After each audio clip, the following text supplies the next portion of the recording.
अध्याय नंबर 33 सौर विकिरण ऊर्जा बजट एवं तापमान। सामान्य परिचय। पृथ्वी पर ऊर्जा का मुख्य स्रोत सूर्य है, किंतु इसे नगण्य मात्रा में अंतर्जात बलों द्वारा तथा पृथ्वी, सूर्य व चंद्रमा के मध्य आकर्षण बल द्वारा संपन्न ज्वारीय ऊर्जा के रूप में भी ऊर्जा की प्राप्ति होती है। पृथ्वी के जैवमंडल रूपी पारिस्थितिकी तंत्र की क्रियाशीलता एवं स्थायित्व को बनाए रखने में सौर विकिरण का प्रमुख योगदान होता है। पृथ्वी लघु तरंग और सौर विकिरण के रूप में ऊष्मा की प्राप्ति तथा दीर्घ तरंग पार्थिव विकिरण के रूप में ऊष्मा का निष्कासन करती है। पृथ्वी द्वारा प्राप्त की गई ऊष्मा तथा निष्कासित ऊर्जा में एक प्रकार का संतुलन स्थापित रहता है, जिससे सतह के तापमान में भी संतुलन की अवस्थिति विद्यमान रहती है। किंतु यह परिकल्पना मानव हस्तक्षेप रहित वातावरण को ध्यान में रखकर की गई है। वर्तमान में जिस प्रकार मानवीय हस्तक्षेप के प्रभाव से पर्यावरण के दोहन और ग्रीन हाउस गैसों के उत्सर्जन में वृद्धि हुई है, इससे न केवल पृथ्वी के सतह से तापमान में वृद्धि हो रही है, बल्कि ऊष्मा बजट में विसंगति एवं ग्लोबल वार्मिंग के साथ साथ जलवायु परिवर्तन की भी आशंका जताई जा रही है। सौर विकिरण पृथ्वी को प्राप्त होने वाली ऊर्जा का अधिकतम अंश लघु तरंगदैर्घ्य के रूप में आता है। पृथ्वी को प्राप्त होने वाली इस ऊर्जा को आगामी सौर विकिरण अथवा सूर्य तप कहते हैं। सूर्य की ऊर्जा का प्रधान स्रोत उसका आंतरिक भाग है, जहां पर अत्यधिक दबाव एवं उच्च तापमान के कारण नाभिकीय संलयन की प्रक्रिया के कारण ऊष्मा का जनन होता है। सूर्य की बाह्य सतह फोटोस्फीयर से निकलने वाली ऊर्जा छोटे छोटे पैकेट के रूप में उत्सर्जित होती है, जिसे फोटॉन कहते हैं। इसका प्रवाह विद्युत चुंबकीय तरंगों के रूप में होता है। पृथ्वी की आकृति भूभाग है, जिससे सूर्य की किरणें वायुमंडल के ऊपरी भाग पर तिरछी पड़ती है, जिसके कारण पृथ्वी के सौर ऊर्जा का बहुत कम अंश ही प्राप्त कर पाती है। पृथ्वी औसत रूप से सूर्यमंडल की औसत ऊपरी सतह पर 1.94 कैलोरी वर्ग सेंटीमीटर मिनट ऊर्जा प्राप्त करती है। इसको सौर स्थिरांक की संज्ञा दी जाती है तथा इसको लेजली के से व्यक्त किया जाता है। लेजली एक क्षेत्र में ऊर्जा वितरण की इकाई है। इससे ऊष्मा का घनत्व भी कहा जाता है और यह सौर विकिरण को मापने के लिए उपयोग किया जाता है। सूर्य तप का वितरण। पृथ्वी की सतह पर प्रति इकाई क्षेत्र में प्राप्त होने वाली सौर्यंक विकिरण को सूर्य तप कहते हैं। सूर्य तप के वितरण में वायुमंडलीय वितरण के साथ साथ स्थानीय वैकल्पिक वितरण में भी विषमता पाई जाती है। विषुवत रेखाओं से ध्रुवों की ओर जाने वाली सूर्य तप की मात्रा में कमी आती है। इसके अलावा अपसौर 4 जुलाई व उपसौर 3 जनवरी की स्थिति में सूर्य ताप की मात्रा परिवर्तित होता है। सूर्य ताप की तीव्रता की मात्रा में प्रतिदिन हर मौसम और प्रतिदिन परिवर्तन होता रहता है। ग्रीष्म ऋतु में सूर्य ताप अधिक और शीत ऋतु में कम होता है। सूर्य ताप के वितरण को प्रभावित करने वाले कारक निम्न है। पृथ्वी का अपनी दूरी पर घूमना, पृथ्वी के किनारों पर नति कोण अथवा झुकाव, दिन की अवधि, वायुमंडल की पारदर्शिता, पारगम्यता, स्थल विनाश, पृथ्वी की सूर्य से दूरी, सौर कलंकों की ऊर्जा, पृथ्वी का अपनी धुरी पर घूमना, पृथ्वी का अक्ष, सूर्य के चारों ओर परिक्रमा की समतल कक्षा से 66.5 डिग्री का कोण बनाती है, जो विभिन्न अक्षांशों पर प्राप्त होने वाली सूर्य तप की मात्रा को प्रभावित करता है। सूर्य के किरणों का नति कोण अथवा झुकाव सूर्य तप की मात्रा को प्रभावित करने वाला दूसरा कारक किरणों का नति कोण है। यह किसी स्थान के अक्षांशों पर निर्भर करता है। अक्षांश जितना उच्च होता है, ध्रुवों की तरफ किरणों का नति कोण उतना ही कम होगा। इससे सूर्य के किरणें तिरछी पड़ेंगी। तिरछी किरणों से पृथ्वी के प्रति इकाई क्षेत्र को कम ऊर्जा प्राप्त होती है, क्योंकि किरणों को वायुमंडल की अधिक गहराई से होकर गुजरना पड़ता है। साथ ही किरणें अधिक क्षेत्रफल पर विस्तारित होती हैं। इसके कारण अवशोषण, परिकर्णीय तथा विसरण द्वारा ऊर्जा का अधिक ह्रास होता है। भूमध्य रेखा पर सर्वाधिक सूर्य तप तथा ध्रुवों पर न्यूनतम सूर्य तप की प्राप्ति होती है। दिन की अवधि जितनी अधिक होगी, सूर्य तप उतना ही अधिक प्राप्त होगा। यही कारण है कि ग्रीष्म ऋतु में शीत ऋतु की अपेक्षा अधिक सूर्य तप की प्राप्ति होती है। स्मरणीय है कि यह एक आदर्श स्थिति का अगौत है, जबकि किरणों के तिरछेपन तथा दिन की अवधि के प्रभाव सापेक्ष हुआ करते हैं। वायुमंडल की पारदर्शिता, पारगम्यता, लघु तरंगदैर्घ्य वाले सौर विकिरण के लिए वायुमंडल अधिक पारदर्शी होता है। वायुमंडलीय पारदर्शिता का तात्पर्य बादल रहित वायुमंडलीय दशाओं से है, अर्थात बादलों की उपस्थिति से सौर किरणें पृथ्वी की सतह पर आबाद रूप से नहीं पहुंच पाती है, जिससे धरातल को प्राप्त होने वाली सूर्यताप की मात्रा में कमी आती है। वही बादल रहित वायुमंडलीय दशाओं में सौंदर्य किरणें अबाध रूप से धरातल पर पहुंचती है, जिससे अधिक सूर्यताप की प्राप्ति होती है। वायुमंडल में मौजूद धूल कण, ओजोन, जलवाष्प तथा अन्य तत्व सूर्य के अवतरित विकिरण को अवशोषित कर लेते हैं। इससे सूर्यताप प्रभावित होता है। जलवाष्प सूर्यताप को अवशोषित करके धरातल को प्राप्त होने वाली सूर्यताप की मात्रा को कम कर देती है। प्रकाश के परिकरण द्वारा ही सूर्य उदय एवं अस्त होने के समय लाल दिखता है तथा आकाश का रंग नीला दिखता है। स्थल प्रकृति रंग ढाल की अभिमुखता चिकनी सतह खुरदरी सतह सूर्यताप का अवशोषण कम, सूर्य का अवशोषण अधिक। रंग गाढ़ा हल्का, सूर्यताप का अवशोषण कम। ढाल की अभिमुखता सूर्य के सम्मुख ढाल, सूर्य के अभिमुख ढाल। सूर्यताप का अवशोषण अधिक, सूर्यताप का अवशोषण कम। स्थल विनाश रंग विनाश भी सूर्यताप को प्रभावित करता है। स्थल की प्रकृति रंग तथा ढाल सूर्यताप को प्रभावित करने वाले कारकों में आते हैं। यह स्थल प्रारूपों में परावर्तिका गुणांक से भी प्रभावित होता है। पृथ्वी की सूर्य से दूरी पृथ्वी दीर्घवृत्ताकार कक्षा के सहारे सूर्य की परिक्रमा करती है, जिसके कारण सूर्य के पृथ्वी को दूरी में परिवर्तन होता है। 3 जनवरी को पृथ्वी सूर्य के सर्वाधिक निकट लगभग 14,70,00,000 किमी होती है तथा इस स्थिति को ऑफशोर कहते हैं। सामान्य स्थिति की तुलना में पृथ्वी इस समय अवधि सूर्यताप प्राप्त करती है, किंतु अन्य कारकों जैसे स्थल एवं समुद्र वितरण में विविधता एवं सूर्यमंडलीय परिसंचरण के कारण यह प्रभाव कम हो जाता है। 4 जुलाई को पृथ्वी सूर्य से अधिकतम दूरी लगभग 15,20,00,000 किमी पर होती है तथा इस स्थिति को अपशोर कहते हैं। इस समय पृथ्वी सामान्य से कम सूर्यताप प्राप्त करती है। सौर कलंकों की संख्या सौर कलंकों के बनने से पृथ्वी पर सूर्यताप की मात्रा में वृद्धि हो जाती है। वस्तुतः सौर कलंक सामान्य स्थिति की जगह चक्रीय क्रम से बनते हैं। सौर कलंक से सौर स्थिरांक में लगभग 3% तक परिवर्तन देखने को मिलता है। वायुमंडल का तापन एवं शीतलन पृथ्वी सूर्य द्वारा प्राप्त लघु तरंग विकिरण को दीर्घ तरंग विकिरण के रूप में निर्काशित करती है। वातावरण मुख्य रूप से दीर्घ तरंग स्थलीय विकिरण द्वारा गर्म होता है। पृथ्वी के द्वारा सक्रिय विकिरणों के अवशोषण व निष्कासन की प्रक्रिया में विकिरण संचालन, संवहन एवं अभिवहन का प्रमुख योगदान होता है। इन्हीं के माध्यम से ही वायुमंडलीय तापन व शीतलन की प्रक्रिया का संपन्न होता है। चालन विकिरण, संवहन, अभिवहन। चालन प्रक्रिया के अंतर्गत ऊष्मा का संतुलन अणुओं द्वारा संपर्क विधि से प्राप्त होता है, अर्थात अधिक तापमान वाली सतह पर जब वायुमंडल की कम तापमान वाली परत स्थापित होती है तो ऊष्मा का सतह से वायुमंडल की ओर निष्कासन होता है। यह प्रक्रिया तब तक चलती रहती है जब तक दोनों में तापीय संतुलन न स्थापित हो जाए। चालन विधि में ऊष्मा का आदान प्रदान प्राय वायुमंडल की निचली परतों में देखने को मिलता है। वह संवहन सतह पर अत्यधिक तापमान के प्रभाव से वायु का प्रसरण होता है, जिससे वायु के घनत्व में कमी आती है। अतः हल्की वायु होने के कारण वायु का आरोहण ऊपर उठना होता है। आरोहित वायु के साथ सतह के तापमान का भी वायुमंडल में आरोहण होता है।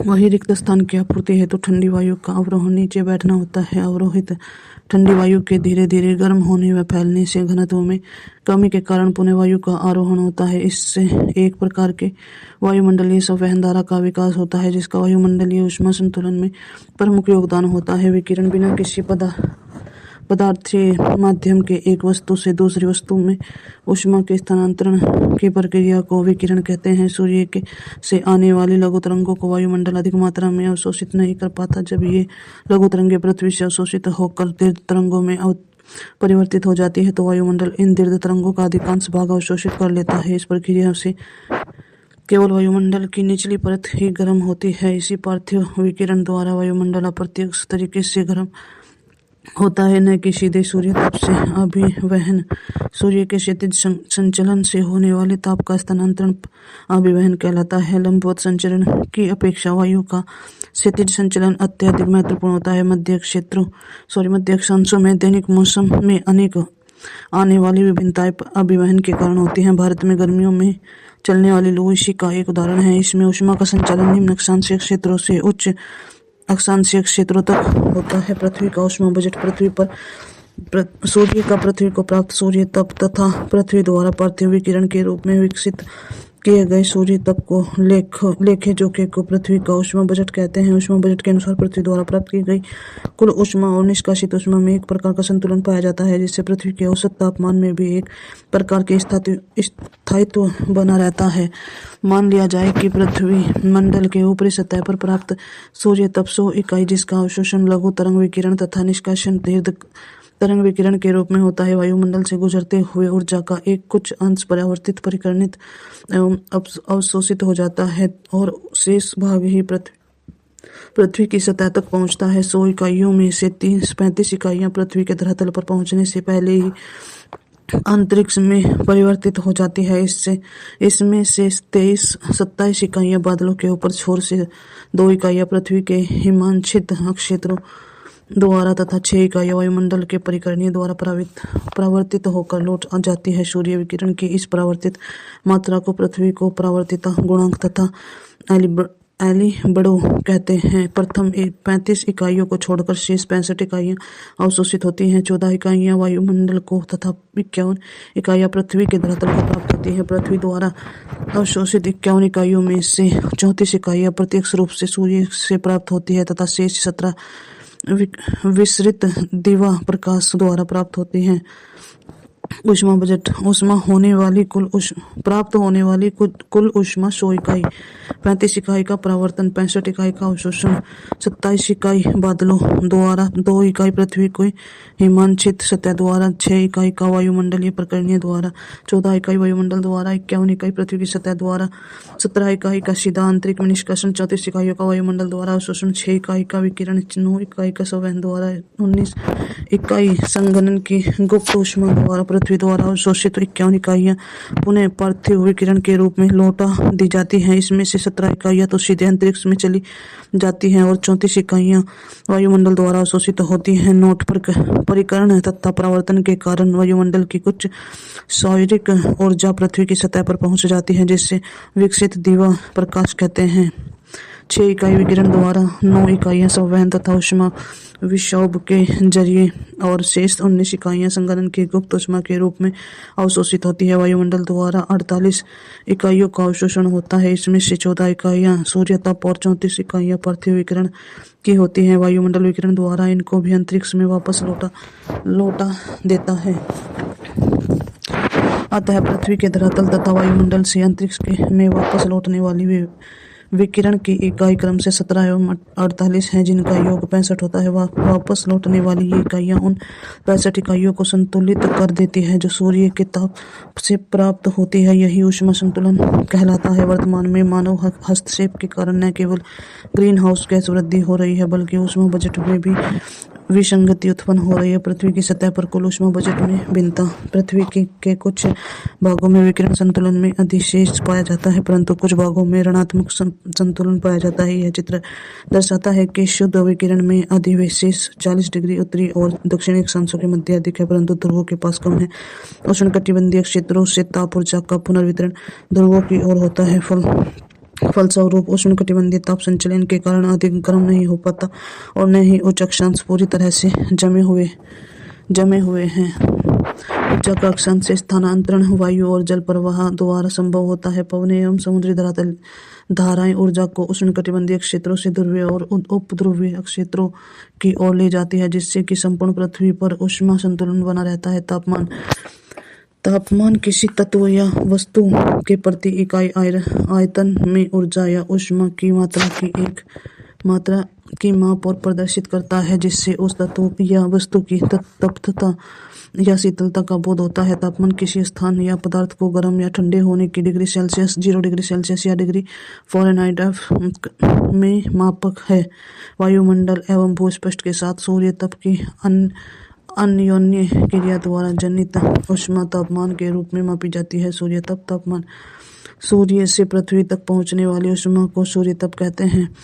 तापमान गर्मी का मान है जिससे हमें पता चलता है कि कोई स्थानीय वस्तु कितनी गर्म है। सूर्य तप या पृथ्वी एक प्रकार की ऊर्जा है जिसे कैलोरी में मापा जाता है। तापमान ऊष्मा का माप है जिसे थर्मामीटर द्वारा अंशों में मापा जाता है। जब कोई वस्तु ऊष्मा धारण करती है तो उसका तापमान बढ़ जाता है। तापमान सूर्य तप का प्रभाव होता है। अधिक ऊष्मा न होते हुए भी किसी पदार्थ का तापमान अधिक ऊंचा हो सकता है। कम तापमान होते हुए भी किसी पदार्थ में अधिक ऊष्मा हो सकती है।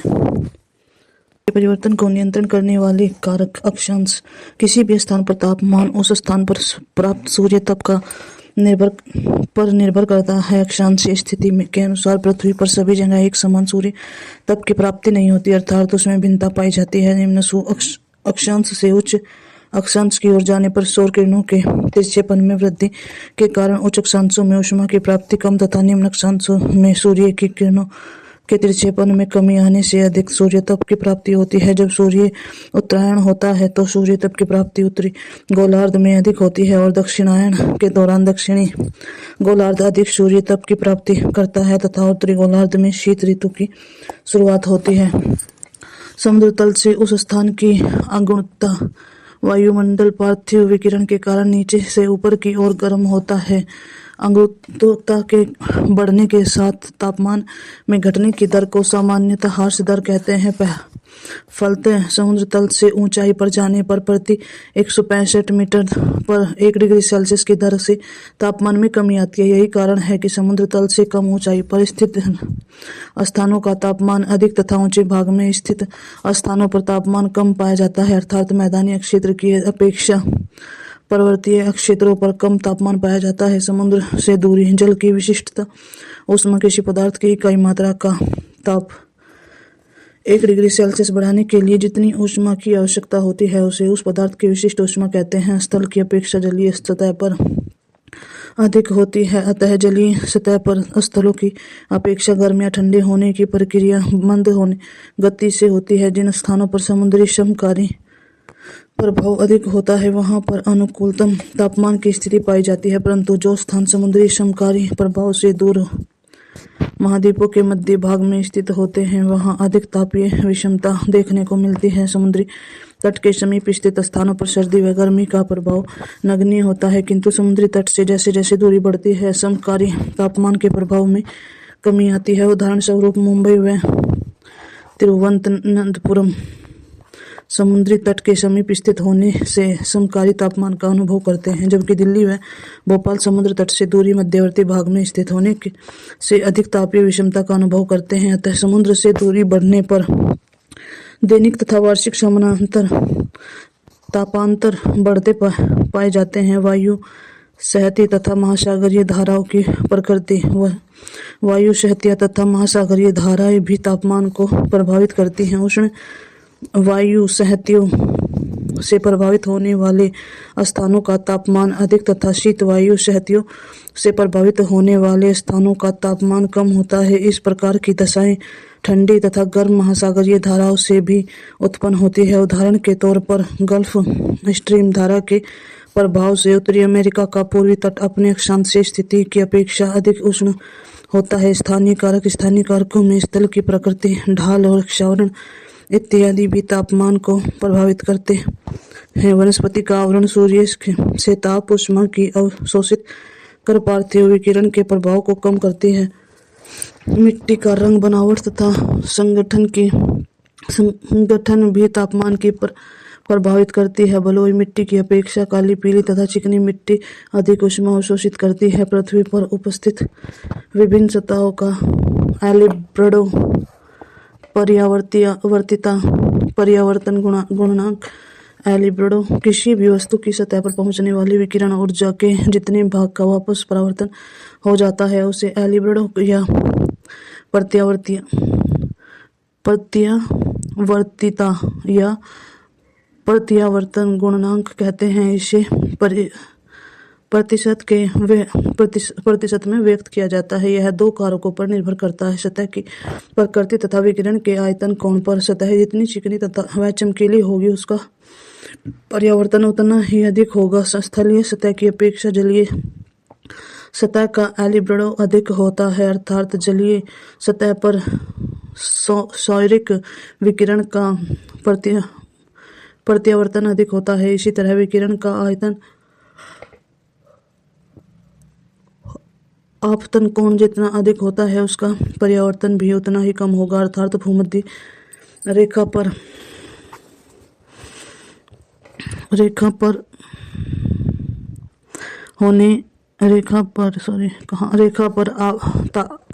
आपतन कोण अधिक होने का परावर्तन की मात्रा कम तथा ध्रुवों पर न्यूनतम आपतन कोण होने के कारण परावर्तन की दर अधिक पाई जाती है। विभिन्न सतहों का परावर्तन सतह परावर्तन प्रतिशत में हिम आवरण 70 से 90, घने बादल 70 से 80, हल्के बादल 25 से 80, रेत 20 से 30, घास 14 से 37, कंक्रीट 17 से 27, वन 5 से 10, जल 3 से 5, शुष्क सतह 15 से 25। तापमान का लंबवत वितरण वायुमंडल में धरातल से ऊंचाई पर जाने पर तापमान में गिरावट आती है। तापमान की गिरावट की दर में मौसम, दिन की अवधि तथा विभिन्न स्थिति के अनुसार परिवर्तन आता है।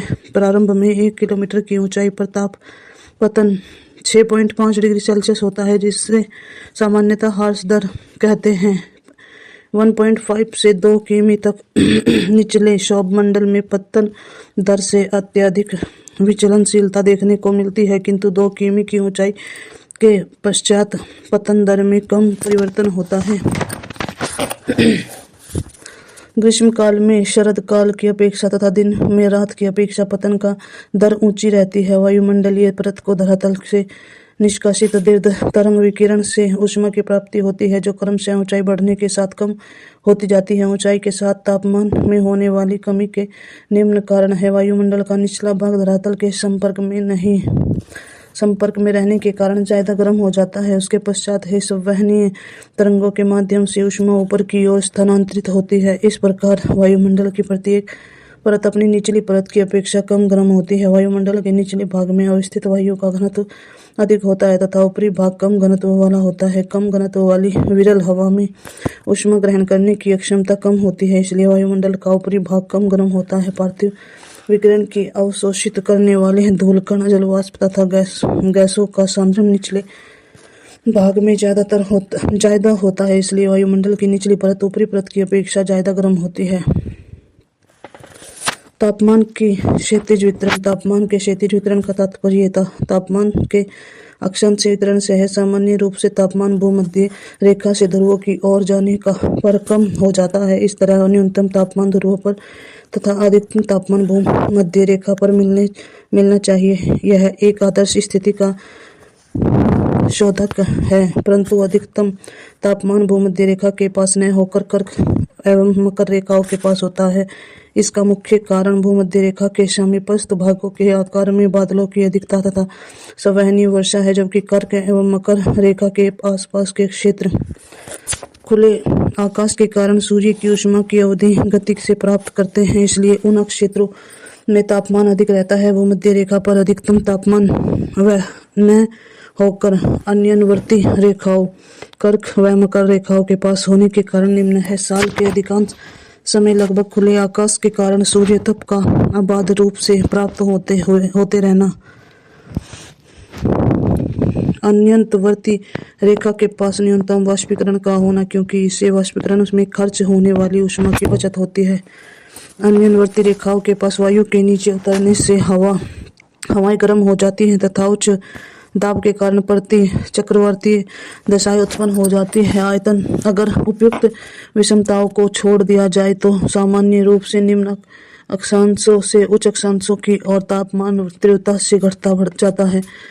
तापमान के घटने की इस दर को ताप प्रवणता कहते हैं। तापमान के क्षैतिज वितरण को दर्शन तथा अध्ययन ताप रेखाएं द्वारा किया जाता है। तापीय प्रतिलोमन या तापमान का व्यक्तक्रमण सामान्य दशाओं से सौरमंडल में ऊंचाई के साथ साथ तापमान में गिरावट आ जाती है, परंतु कतिपय खास दशाओं में कभी कभी ऊंचाई के साथ तापमान में गिरावट के बजाय वृद्धि होने लगती है। इस ऋणात्मक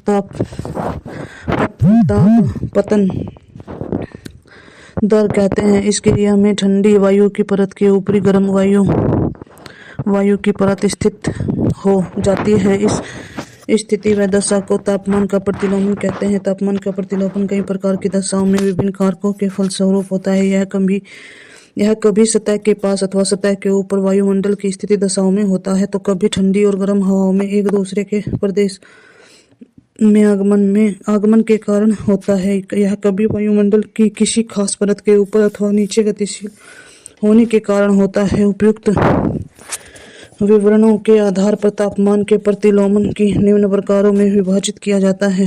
अपरवाही प्रतिलोमन, तापीय प्रतिलोमन, धरातलीय प्रतिलोमन, वायुविकिरण प्रतिलोमन और ध्रुवाधार प्रतिलोमन, उच्च वायुमंडलीय उच्च तलीय विलोमता प्रतिलोमन, परवाही प्रतिलोमन, वार्ताग्रीय या चक्रवर्तीय प्रतिलोमन, घाटी प्रतिलोमन, लंबवत प्रतिलोमन, धरातलीय प्रतिलोमन, क्षैतिज प्रतिलोमन, यांत्रिक प्रतिलोमन, अवतलन प्रतिलोमन, विक्षोभ व संवहनीय प्रतिलोमन, अपरवाही प्रतिलोमन, धरातलीय या विकिरण प्रतिलोमन।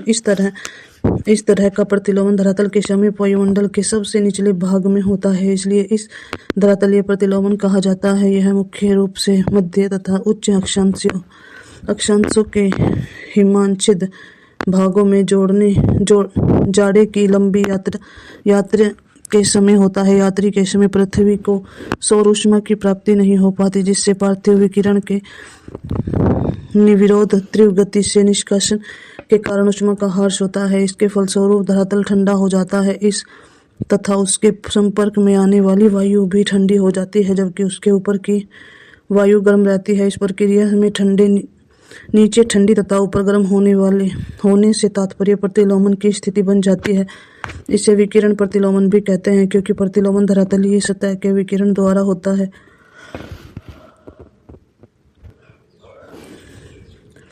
इस प्रकार के प्रतिलोमन के लिए निम्न दशाएं आवश्यक होती हैं। जाड़े की दीर्घ रात्रि होनी चाहिए। आकाश स्वच्छ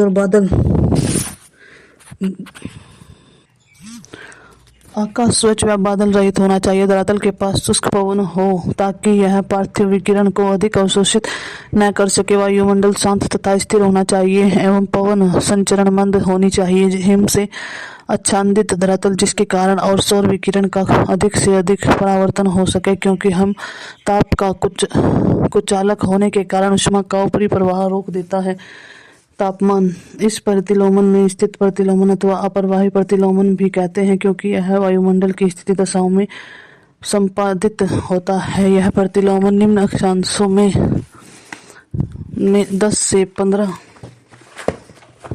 15 मीटर तथा मध्य अक्षांशों में कुछ 100 मीटर तक, उच्च अक्षांशों में 1 किलोमीटर तक की ऊंचाई तक होता है। उच्च वायुमंडलीय तापीय प्रतिलोमन, यह प्रतिलोमन सदैव 15 किलोमीटर से अधिक की ऊंचाई पर होता है। ज्ञात है कि वायुमंडल में धरातल से 15 किमी से 80 किमी के मध्य ओजोन गैस मिलती है। यह ओजोन गैस सूर्य की पराबैंगनी किरणों का अवशोषण करने अपना तापमान बढ़ा लेती है, जिस कारण इसके ऊपर और नीचे तापमान कम होने से प्रतिलोमन की स्थिति बन जाती है। इस प्रतिलोमन के लिए आवश्यक है कि वायुमंडलीय परत में लंबवत या क्षैतिज गति नहीं होनी चाहिए। परवाही प्रतिलोमन, यह प्रतिलोमन निम्न 3 दशाओं में होता है। वार्तांगीय या चक्रवाती प्रतिलोमन, शीतोष्ण कटिबंधों की परिस्थिति में चक्रवातों के शीत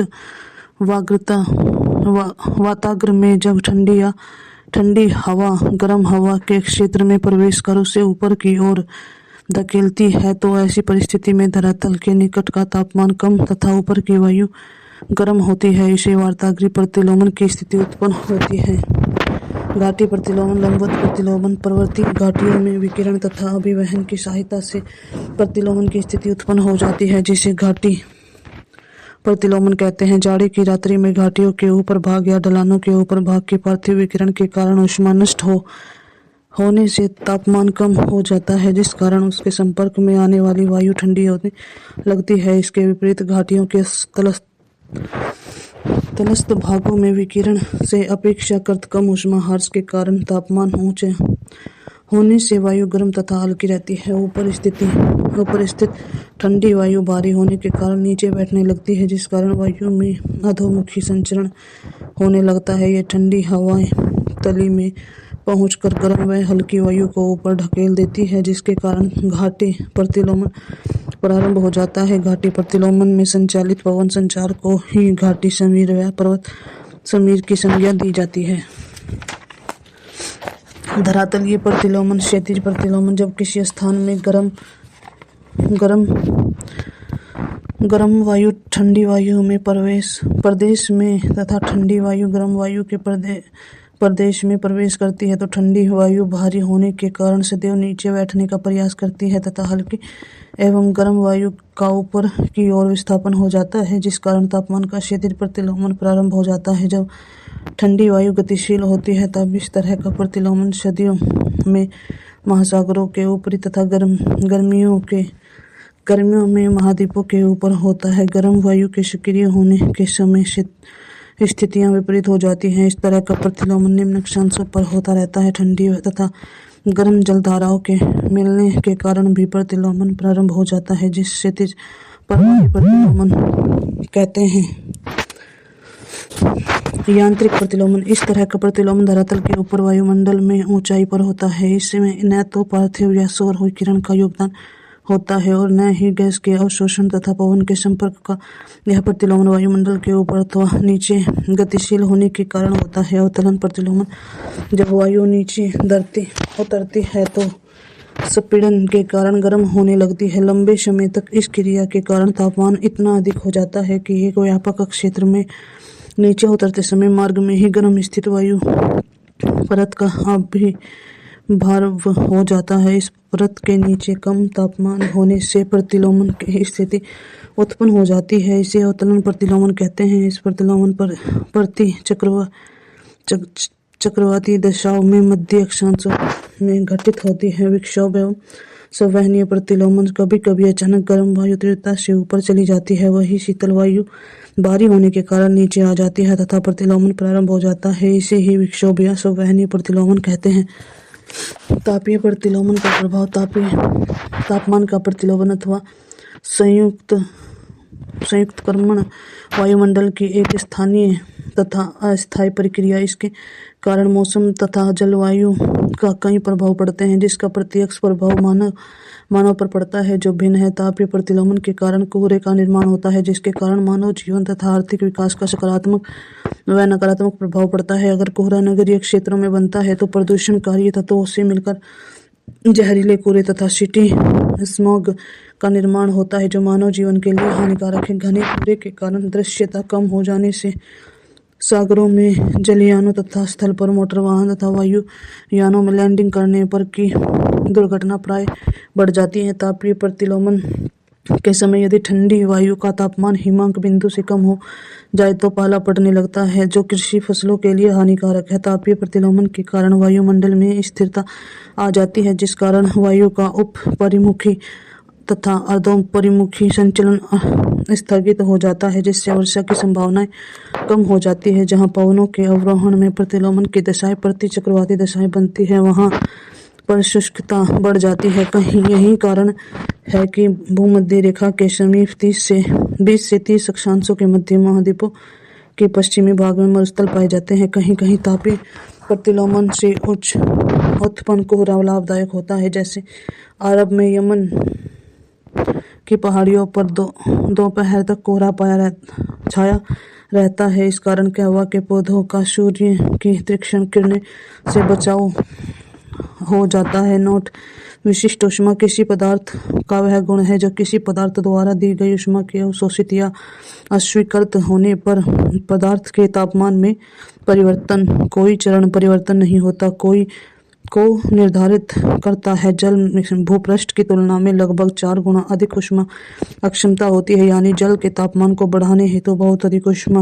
ऊर्जा की आवश्यकता होती है। यही कारण है कि जल का तापमान परिवर्तन धीमी गति से होता है। भारत और उत्तरी यूरोप जैसे अपेक्षाकृत अच्छी तरह से परिभाषित मौसम वाले स्थानों हेतु ऐसी स्थितियों से तात्पर्य बसंत ऋतु के अंत, शुरुआती गर्मियों और शरद ऋतु के अंत, शुरुआती सर्दियों के दौरान जल एवं भूपृष्ठ के तापमान में बढ़े अंतर से है। तापांतर, अधिकतम या न्यूनतम तापमान के अंतर को तापांतर कहा जाता है। दैनिक तापांतर किसी स्थान पर किसी एक दिन के अधिकतम तथा न्यूनतम तापमान के अंतर को वहां का दैनिक तापांतर कहा जाता है। औसत दैनिक तापांतर दैनिक उच्चतम तापमान माइनस दैनिक न्यूनतम तापमान बटे 2। भूमध्य रेखीय क्षेत्रों में सूर्य की किरणें साल भर सीधी पड़ती है, इसलिए दैनिक तापांतर निम्न होता है। वार्षिक तापांतर किसी स्थान से सबसे गर्म महीने तथा सबसे ठंडे महीने मध्य तापांतर के अंतर को वार्षिक तापांतर कहते हैं। औसत वार्षिक तापांतर एक वर्ष का औसत वार्षिक तापांतर बटे 12। भूमध्य रेखीय क्षेत्रों में वर्ष भर तापमान एक समान रहता है, इससे यहाँ वार्षिक तापांतर में अंतर कम पाया जाता है। उत्तरी गोलार्ध में स्थल भाग की अधिकता के कारण वार्षिक तापांतर अधिक पाया जाता है, जबकि दक्षिणी गोलार्ध में जलीय भाग की अधिकता के कारण वार्षिक तापांतर कम पाया जाता है। सागर का आकार जितना बड़ा होता है, वार्षिक तापांतर उतना ही घटता जाता है। तापीय परिवर्तन इसे दो प्रकार से व्यक्त किया जा सकता है: डायोबैटिक परिवर्तन, एडियाबैटिक परिवर्तन। डायाबैटिक परिवर्तन ऊष्मा का स्थानांतरण, ऊष्मा का निष्कासन, ऊष्मा का अवशोषण। ऊष्मा का स्थानांतरण के समय निष्कासन या अवशोषण के कारण तापमान में होने वाले परिवर्तन को डायोबैटिक परिवर्तन कहते हैं। इस प्रक्रिया में वस्तु एक खुले तंत्र की तरह कार्य करती है। ऊष्मा का स्थानांतरण तापमान के संतुलन होने की दशा तक होता है। एडियाबैटिक परिवर्तन जब कोई वस्तु या न तो बाहरी माध्यम से ऊष्मा देती है और न ही प्राप्त करती है, लेकिन तापमान में परिवर्तन हो जाता है, तो इसे एडियाबैटिक परिवर्तन कहते हैं। गर्म हल्की वायु जब ऊपर उठती है तो दाब में कमी आने के कारण आयतन में वृद्धि व उसके प्रति इकाई ऊष्मा में कमी आती है तथा इस प्रकार आरोही वायु क्रम से फैलती है एवं ठंडी होती जाती है। इस प्रक्रिया में वस्तु मंद तंत्र की तरह व्यवहार करती है। एडियाबैटिक ताप परिवर्तन निम्न प्रकार से होता है: एडियाबैटिक शीतलन, एडियाबैटिक ऊष्मा। एडियाबैटिक शीतलन इसमें ऊष्मा के स्थानांतरण के बिना प्रसरण द्वारा तापमान में परिवर्तन होता है। इस प्रक्रिया में कम वायुमंडलीय दाब के कारण वायु का आयतन बढ़ जाता है। ऊष्मा के प्रसरण के कारण तापमान में कमी आती है, जिस कारण शीतलन की प्रक्रिया शुरू होती है। एडियाबैटिक ऊष्मन इस प्रकार से में संकुचन के कारण तापमान में परिवर्तन होता है। अधिक वायुमंडलीय दाब के कारण वायु का आयतन घट जाता है। संकुचन के कारण तापमान में वृद्धि होती है, जिससे ऊष्मन की प्रक्रिया शुरू होती है।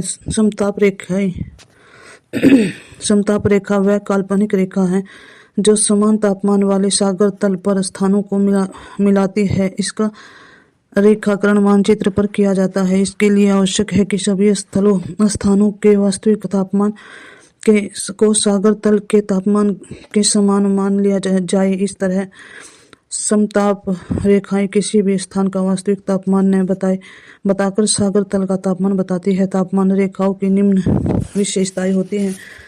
समताप रेखाएं पूर्व पश्चिम दिशा में खींची जाती है, जो प्रायः अक्षांशों के समानांतर होती हैं। तापमान रेखाएं प्राय सीधी हुआ करती हैं, परंतु महासागर एवं महाद्वीपों के मिलन स्थल पर उनमें झुकाव आ जाता है। इस प्रमुख कारण स्थल तथा जल के गर्म तथा ठंडा होने के स्वभाव में अंतर होना है। दक्षिण गोलार्ध में जल की अधिकता के कारण समताप रेखाएं दूर दूर तक सीधी रेखा के रूप में होती हैं, जबकि उत्तरी गोलार्ध के समताप रेखाएं पास तथा मुड़ी हुई होती हैं, जो स्थलीय ऊंचाई की विषमता को प्रकट करती हैं। जब समताप रेखाएं पास होती हैं तो उससे तापमान में तीव्रता से परिवर्तन का आभास होता है तथा वे ताप प्रवणता को बतलाती हैं। इसके विपरीत उनका दूर दूर होना ऋण ताप प्रवणता का परिचायक है। गर्मी के समय स्थल से सागर की ओर जाने वाली समताप रेखाएं भूमध्य रेखा की ओर तथा शीतल काल में ध्रुवों की ओर मुड़ जाती हैं।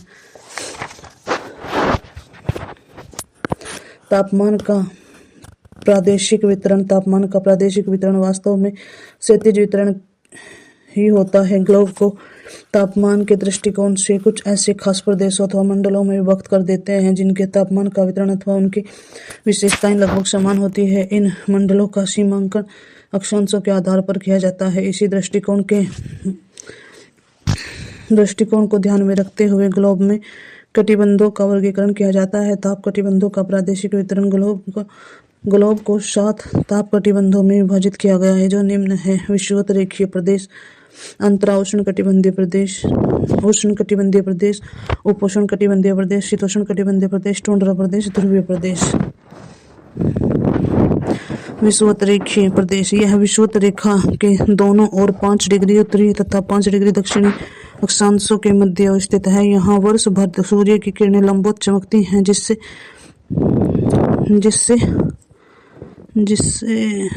जिससे वर्ष भर ऊंचा तापमान बना रहता है, जिससे वार्षिक तापांतर न्यूनतम होता है। सूर्य की उत्तरायण तथा दक्षिणायन की स्थिति में यहाँ साल में 2 बार उच्चतम एवं 2 बार न्यूनतम तापमान पाया जाता है। यहाँ अत्यधिक तापमान के कारण वाष्पोत्सर्जन अधिक होता है, जिससे वायुमंडल में सदैव नमी बनी रहती है।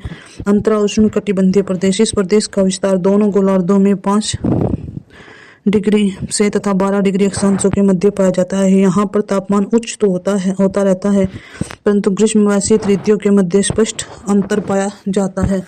उष्णकटिबंधीय दोनों गोलार्धों में 12 से 25 अक्षांशों के मध्य अवस्थित है। निम्न अक्षांशों से उच्च अक्षांशों की ओर तापमान घटता जाता है। गर्मियों में दिन की अवधि 14 घंटे तथा सर्दियों में रात की अवधि 14 घंटे की होती है। यहाँ साल में 1 बार न्यूनतम तथा उच्चतम तापमान पाया जाता है। उपोष्ण कटिबंधीय प्रदेश: इस प्रदेश का विस्तार 25 डिग्री से 45 अक्षांशों के मध्य दोनों गोलार्धों में पाया जाता है। सूर्य की किरणों में अपेक्षाकृत अत्यधिक तिरछेपन के कारण सर्दियों में तापमान अधिक कम हो जाता है। कभी कभी तापमान हिमांक के नीचे चला जाता है। शीतोष्ण कटिबंधीय प्रदेश: दोनों गोलार्धों में 45 से 66.5 अक्षांशों के मध्य का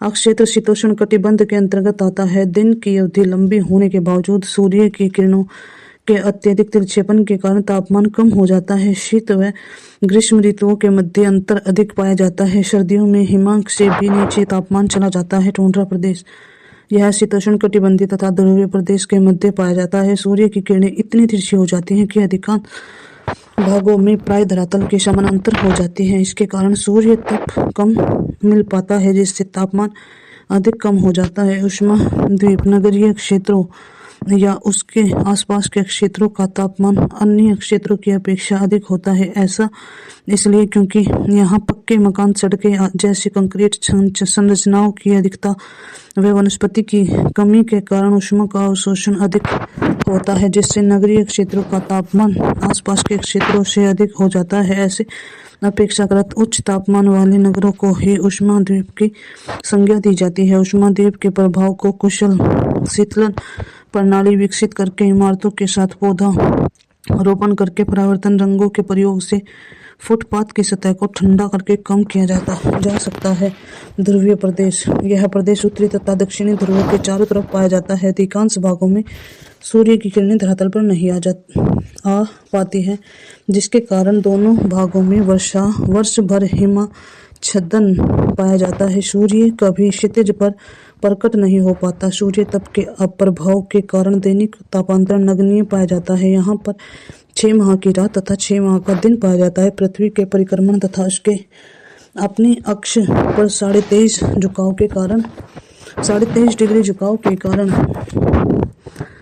समविसंगत तापमान तथा तापीय विसंगति किसी भी स्थान विशेष के औसत तापमान तथा उस स्थान के अक्षांश के औसत तापमान के अंतर को तापीय विसंगति कहते हैं। समान तापीय विसंगति को समविसंगति तापमान कहते हैं तथा समान तापीय विसंगति वाले स्थानों को मिलाने वाली रेखा को समविसंगति रेखा कहते हैं। तापमान विसंगति का वैश्विक वितरण भू महासागरीय वायुमंडलीय प्रक्रियाओं के कारण होता है। उत्तरी गोलार्ध में स्थलीय भागों की अधिकता के कारण दक्षिण गोलार्ध की अपेक्षा तापीय विसंगति अधिक होती है। जब किसी स्थान विशेष का तापमान उसके अक्षांश की अपेक्षा अधिक होता है तो धनात्मक विसंगति तथा कम होने पर ऋणात्मक विसंगति होती है। जनवरी में उत्तरी गोलार्धों में महासागरों तथा महाद्वीपों के ऊपर क्रम धनात्मक एवं ऋणात्मक विसंगति पाई जाती है, जबकि जुलाई के महीने में महाद्वीपों पर धनात्मक विसंगति मिलती है। इसका मुख्य कारण स्थल भाग का अधिक गर्म होना है। अभ्यास प्रश्न। निम्नलिखित कथनों पर विचार कीजिए। कथन 1, ग्रीष्म ऋतु में महाद्वीप और महासागरों के बीच तापमान विपर्यास शीत ऋतु की अपेक्षा अधिक होता है। कथन 2, जल की विशिष्ट ऊष्मा भूपृष्ठ की विशिष्ट ऊष्मा की अपेक्षा अधिक होती है। उपयुक्त कथनों के बारे में निम्नलिखित में से कौन सा एक सही है? कथन 1 और कथन 2 दोनों सही हैं तथा कथन 2 कथन 1 की व्याख्या है। कथन 1 और कथन 2 दोनों सही है तथा कथन 2 कथन 1 की व्याख्या नहीं करता। कथन 1 सही है किंतु कथन 2 गलत है। कथन 1 गलत है किंतु कथन 2 सही है। उत्तर नंबर ए।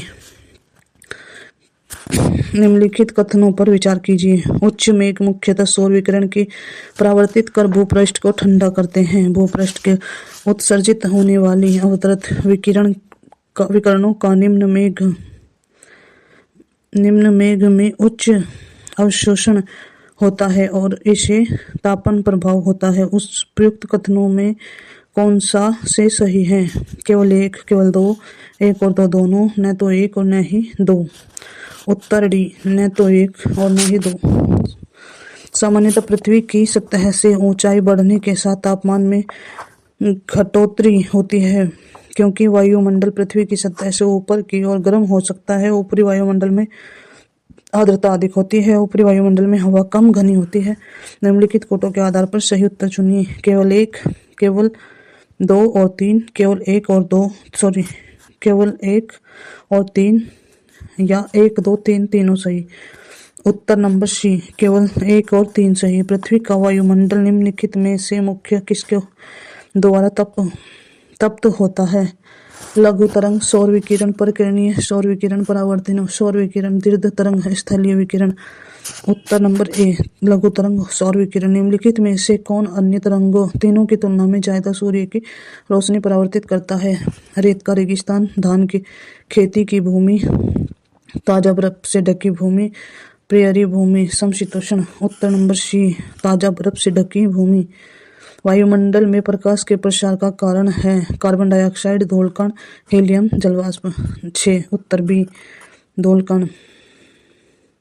निम्नलिखित में से कौन सा एल्बिडो से संबंधित है? संचार शक्ति, अवशोषित शक्ति, उत्सर्जक शक्ति, वापसी की शक्ति। उत्तर नंबर डी, वापसी की शक्ति। वातावरण मुख्य रूप से किसके द्वारा गर्म होता है? दीर्घ तरंग, स्थलीय विकिरण, लघु तरंग, सौर विकिरण, परावर्तित सौर विकिरण। उपयुक्त में से अधिक, उपयुक्त में से कोई नहीं। उत्तर नंबर ए, दीर्घ तरंग, स्थलीय विकिरण। निम्नलिखित कथनों पर विचार कीजिए। अटलांटिक महासागर की तुलना में प्रशांत महासागर में तापमान का वार्षिक परिसर अधिक है। दक्षिणी गोलार्ध की तुलना में उत्तरी गोलार्ध में तापमान का वार्षिक परिसर अधिक है। उपयुक्त कथनों में से कौन सा ऐसा सही है? केवल 1, केवल 2, केवल 1 तो दोनों, न तो 1 न दोनों। उत्तर नंबर बी, केवल 2। अभ्यास प्रश्न। मुख्य परीक्षा ऊष्मा बजट पर चर्चा करें तथा यह कैसे पृथ्वी के तापमान को प्रभावित करता है।